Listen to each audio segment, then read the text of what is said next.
Hello बच्चों, कैसे हैं आप लोग। देखिए, इससे पिछली वाली वीडियो में मैंने आपको समरूप के बारे में बताया था कि दो त्रिभुज समरूप कब होते हैं और सर्वांग और समरूपता में क्या डिफरेंस है, वो भी मैंने पिछली वाली वीडियो में क्लियर किया था आपको। अब इस वीडियो में आपको बताएंगे हम बहुत ही इम्पोर्टेंट आधारभूत समानुपातिक प्रमेय, जिसको बोलते हैं हम थेल्स थ्योरम, थेल्स परिमेय। ठीक है बेटा, आपके पास पेपर में आएगा, यदि किसी त्रिभुज की एक भुजा के समांतर अन्य दो भुजाओं को भिन्न भिन्न बिंदुओं पर प्रतिच्छेदित करने के लिए एक रेखा खींची जाए तो ये अन्य दो भुजाएं एक ही अनुपात में विभाजित होती हैं। ये आपको थेल्स परिमेय दी जाएगी आपको, और आपने उसको प्रूफ करना है। देखिए, सबसे पहले आपको एक त्रिभुज दे रखा है और बीसी के समांतर, जो उसका बेस है, आधार के समांतर हमने एक लाइन ड्रॉ करी जिसको बोलते हैं हम डीई। किसके समांतर? बीसी के। तो उसने बोला कि वो क्या कर रही है, दो भुजाएं जो बची ए बी और सी डी को दो बिंदुओं पर काट रही है, डी और ई पर प्रतिच्छेदित कर रही है। ठीक है बेटा, तो आपने सिद्ध क्या करना है कि ए डी बटे डी बी और ए ई बटे ई सी समानुपातिक होंगी दोनों भुजाएं। अब देखिए, यहां तक आपको बता दिया मैंने क्या क्या सिद्ध करना है। अब देखिए, उपपत्ति में हम क्या करेंगे कि हमने क्या करना है। सबसे पहले उपपत्ति से पहले आप देखिए उसमें रचना क्या करनी है। हमको ट्रायंगल जो दिया था, डी के समांतर हमने लाइन जो ड्रॉ कर रखी थी, उसमें दे रखी थी समांतर खींचने के लिए। सबसे पहले हमने जो बी और ई है उसको मिलाया और ई और सी को मिलाया, विकर्ण आपस में मिला दिए। ये चतुर्भुज बन रहा है नीचे, इसके विकर्ण मिला दिए। फिर हमने क्या करा, डी से ए सी पर एक लंब डाला, डीएम। ये पूरे ए सी पे एक लंब है, तो जितने भी त्रिभुज बनेंगे इस साइड, वो सब में जो ऊंचाई आएगी, जो शीर्ष लंब आएगा, वो डीएम आएगा। और जितना भी ए डी ए बी में एक लंब डाला हमने ई एन, जितने भी इस तरफ त्रिभुज बनेंगे जिनका आधार ये होगा, यानी लाइन होगी, उसमें जो शीर्ष लंब ऊंचाई आएगी वो आएगा ई एन। ठीक है बेटा, अब देखिए आगे की कि त्रिभुज का क्षेत्रफल हम जानते हैं, त्रिभुज अगर कैसा हो, समकोण हो, ये समकोण दिखा रहा है ना, तो त्रिभुज का क्षेत्रफल क्या होता है, 1/2 आधार गुणा के ऊंचाई। अगर किसी भी बेस पे एक लंब डाला है तो वहां पे वो उसका आधार और वो लंब उसकी ऊंचाई कहलाता है। ठीक है बेटा, अब देखिए, सबसे पहले हमने त्रिभुज ADE लिया, ये त्रिभुज है ADE, इसका क्षेत्रफल निकालेंगे। तो इसका क्षेत्रफल निकालने के लिए ये क्या हो गया, इसका आधार, और ये क्या हो गई, इसकी ऊंचाई। तो 1/2 आधार कितना है, AD गुणा EN। तो इसका क्षेत्रफल कितना आ गया ADE का, 1/2 AD गुणा EN। समीकरण 1 लिख दिया हमने इसको। उसके बाद BDE, त्रिभुज BDE में मैंने आपको कहा था कि इसमें जितने भी त्रिभुज बनेंगे, ये आधार है इसका, तो इसमें लंब EN डाल रखा हमने। अब हम क्या लेंगे, इसका आधार क्या हो गया BD और इसका लंब क्या हो गया EN। तो यहाँ पे आ गया 1/2 आधार गुणा ऊंचाई। समीकरण 1 और 2 काई से बनी, जब EN दोनों का लंब होगा। उसी प्रकार हम इस साइड भी त्रिभुज लेंगे ADE, जिसमें लंब क्या है, DM है। तो ये हो जाएगा 1/2 आधार गुणा गए ऊंचाई, 1/2 AE गुणा ये DM, और DEC में EC आधार हो गया, लंब DM हो गया आपका। तो समीकरण 3 और 4 आ गई, जब DM क्या होगा, लंब होगा। अब समीकरण 1 और 2 को क्या कर देंगे, हम विभाजित कर देंगे, भाग कर देंगे दोनों का। तो समीकरण 1 और 2 को जब भाग करा तो एरिया ऑफ ADE बटे एरिया BDE, क्षेत्रफल उनका बराबर 1/2 आधार गुणा ऊंचाई, 1/2 आधार गुणा ऊंचाई, हाफ से हाफ कैंसिल हो गया, EN से EN कैंसिल हो गया। तो ये आ गया त्रिभुज ADE का क्षेत्रफल और त्रिभुज BDE का क्षेत्रफल AD बटे DB बच गया। ये समीकरण हमने 5 लिखी। अब उसके बाद इसी प्रकार हमने समीकरण 3 और 4 को भी विभाजित करा, तो ये आ गया एरिया ADE बटे एरिया DEC बराबर 1/2 से 1/2 कट गया, तो DM से DM कट गया, AE बटे EC। ठीक है बेटा, ये दो चीज आपकी आ गई, समीकरण 5 और 6। अब एक चीज देखिए, इसमें कॉमन देखिए, आप एक चीज का ध्यान रखना, 9th में आपने एक थ्योरम पढ़ी थी, ये देखिए, ये इसके समांतर खींची ना हमने, तो ये समांतर चतुर्भुज हो गया। अब देखिए, इनका जो DE और BC दोनों में एक चीज कॉमन है। देखो, अगर ये वाला ट्राइंगल लेते हैं हम BDE और ये वाला ट्राइंगल लेंगे DEC, दोनों का समान आधार है। देखो DE, दोनों में DE आ रहा है, समान आधार, और ये दो समांतर रेखाएं हो गई।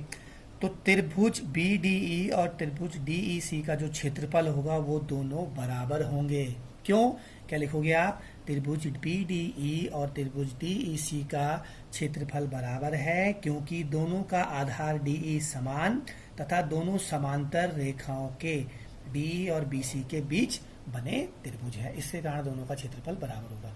जब ये दो बराबर हो गए तो समीकरण 5 में ADE BDE है और समीकरण में ADE और DEC है, तो BDE और DEC को जब हम बराबर लिख देंगे तो इसका मतलब ये वाली लेफ्ट हैंड साइड समीकरण 6 की लेफ्ट हैंड साइड मतलब बाएं पक्ष दोनों बराबर होंगे। जब बाएं पक्ष बराबर होंगे तो दाएं पक्ष नेचुरली बराबर होंगे। तो इस कारण 5, 6 और 7 समीकरण से हमें प्राप्त होता है कि AD बटे DB बराबर AE बटे EC। तो ये आपकी थेल्स थ्योरम प्रूफ हो गई। अब इसमें क्वेश्चंस कैसे आते हैं बेटा, देखिए बहुत इंपॉर्टेंट थ्योरम है, इनको ढंग से आप देख लेना एक बार। जो नहीं आएगा मेरे को पर्सनली व्हाट्सएप ग्रुप में आप, जो हमारा व्हाट्सएप ग्रुप है 10th क्लास का, उसमें आप शेयर करेंगे कि किस प्रकार हमने इसको सॉल्व करा। जो नहीं आया वो आप मुझसे पूछेंगे। अब देखिए जैसे इसमें क्वेश्चन आ गया कि ABC आपको एक त्रिभुज दे रखा है और D समांतर दे रखा है BC के, समांतर गिवन दैट होना चाहिए बेटा, तभी आप अनुपातिक करेंगे साइडों को भुजाओं को। अब ये दोनों समांतर दे रखी है, आपको AD का मान दे रखा 1.5, DB का मान दे रखा 3 सेंटीमीटर, AE का दे रखा 1 सेंटीमीटर, आपने EC फाइंड करना है। तो जब समांतर रेखा है तो थेल्स थ्योरम से क्या हो जाएगा, ये भुजाएं आनुपातिक हो जाएंगी, समानुपातिक। AD बटे DB AE बटे EC। तो ये बटे लिया हमने 1.5/3 इक्वल टू 1/EC। अब उसके बाद EC क्रॉस मल्टीप्लाई करा, 3 उधर चले गया आपका, 1.5 2 जा 3, तो 2 सेंटीमीटर। EC कितना आ गया आपका 2 सेंटीमीटर। उसी प्रकार आपको एक क्वेश्चन और दिया है, इसमें आपको AD फाइंड करनी है, वही करेंगे आप बाय थेल्स थ्योरम, क्योंकि दोनों आपको समांतर लाइन रेखाएं दे रखी हैं, AD बटे DB और AE बटे EC, और इसी प्रकार आप यहाँ से AD फाइंड कर देंगे। तो बेटा ये थेल्स थ्योरम से इस प्रकार के क्वेश्चन आते हैं। इसके बाद इसका विलोम परिमेय है, थेल्स परिमेय का विलोम। वहाँ पे आपको 2 समांतर रेखाएं दी थी और आपने भुजाओं को आनुपातिक में दर्शाना था। यहाँ पे आपको यदि एक रेखा किसी त्रिभुज के 2 भुजाओं को एक ही अनुपात में, यहाँ पे पहले से ही आपको एक ही अनुपात दे रखा है, समानुपात, और तीसरी भुजा के समांतर होती है। अब आपको इसमें बताना है कि जो तीसरी भुजा है BC उसके समांतर ये DE है, ये आपने प्रूफ करना है। ठीक है बेटा। अब देखिए इसमें आपको दिया है, आपको दे रखा है AD बटे DB और AE बटे EC। सिद्ध करना है आपने कि DE समांतर है किसके, BC के, या BC समांतर है DE के। ठीक। उसके बाद हमने सबसे पहले क्या करा कि हमने एक रेखा हमने एक रेखा खींची एक DE रेखा खींची जो किसके समांतर है, BC के समांतर। तो यहाँ पे आ जाएगा AD बटे DB और AE बटे EC। ठीक है बेटा, इस प्रकार लिए हमने रचना करी ऐसी। फिर हमने क्योंकि ज्ञात करना है कि DE समांतर है BC के, तो हमने पहले ये लिया कि DE समांतर नहीं है BC के। ठीक है बेटा, हम इसको अपनी तरफ से मानेंगे, फिर बाद में इसमें सिद्ध करेंगे कि नहीं, हमारा कहना गलत था, ये दोनों क्या है, समांतर रेखाएं हैं। तो DE BC के समांतर हमने DE डैश ड्रॉ कर दी। ठीक बेटा, अब देखो BC के समांतर हमने क्या कर दी, DE डैश ड्रॉ कर दी। तो यहाँ पे हम लिख सकते हैं कि AD बटे DB और AE डैश बटे E डैश C। ठीक। अब समीकरण 1 और 2 में देखिए, लेफ्ट हैंड साइड बराबर, तो राइट हैंड साइड भी क्या होगी, दोनों की बराबर होगी। तो राइट हैंड साइड बराबर हो गई। उसके बाद हमने क्या करना है, दोनों पक्षों में हमने 1 जोड़ दिया। दोनों पक्ष जो जोड़ते हैं हम बोथ साइड करते हैं, दोनों पक्षों में हमने 1 जोड़ा।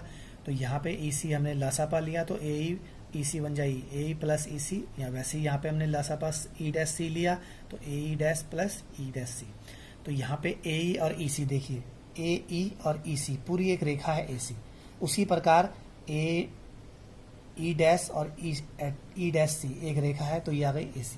तो AC से AC कैंसिल हो गया, तो 1/EC बराबर 1/E डैश C। तो बराबर क्या हो गया, EC क्रॉस मल्टीप्लाई करा तो EC किसके बराबर आ गया, E डैश C के बराबर हो गया। अब देखिए दोनों बराबर आ गए ना।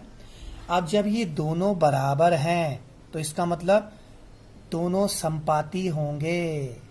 क्यों, जब EC बराबर आ गया किसके, E डैश C के, तो इसका मतलब ये बराबर कब होंगे, जब ये एक ही बिंदु में होंगे। एक ही बिंदु मतलब संपाती होंगे।